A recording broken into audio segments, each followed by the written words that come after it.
საქმე რაშია ბატონო ზაზა მე თქვენ გეტყვით აქ ვიღაცები ვიცი ამოდიან როგორიც არის თქვა ბარნოვი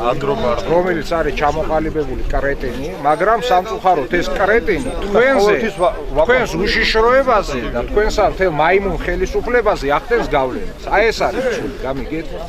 ეს არის და მე რომელიც კაცი და ამდენი ხალხი ჩამოვედით რაღაცა სიკეთის გასაკეთებლად და ამ ხალხს აუხსნათ რა და როგორ სულ ესე დღეში არის ეს არის სიმბოლური დახმარება მე ერთეულებს აქ ვინც მოძულს შეძლო და უნდა იყოს თქვენ უნდა უთხრათ ეგეთი რაღაცები ბარნოს ნაციონალებს და მთელ ბარნოთან საერთოდ არ ამაქვს თქვენ ვიცი რომ არა გაქვთ მაგრამ იმასთან უნდა მოხვიდე და ის უნდა გააძეოთ აქიდან საერთოდ აი ესეთი აი ბევრნი არიან ახლა მე არ მინდა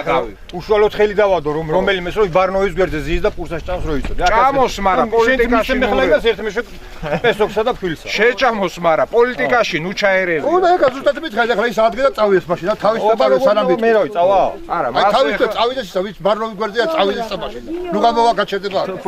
აი პედაპირ მე ვიცი მაგ და უშიშროებამ კიდე უნდა მიხედოს აქ ისლამისტების აგენტებით გაივსოს საქართველოს თურქებით ამერიკელებით სულ ყველანი და არის გართულება რაღაცა იმაზე რომ გრეჩიხა დავარიდოთ აი ეს არის უბედურება საქართველოს და ამ ხალხმა უნდა გაიგოს ყველა ხალხო რასე დღეში იქნებით სულ სანამ არ მოგვარდება ურთიერთობა მოდი სულ ყველას დაურიგოთ მაშინ ეს თუ ეგრეა და არ ვინა ეს ერთეულები და სულ ყველას ურიგებთ კაცო აი რა 200 ოჯახზე ჩამოვიტანეთ თითო და აქ მე ცხოვრობს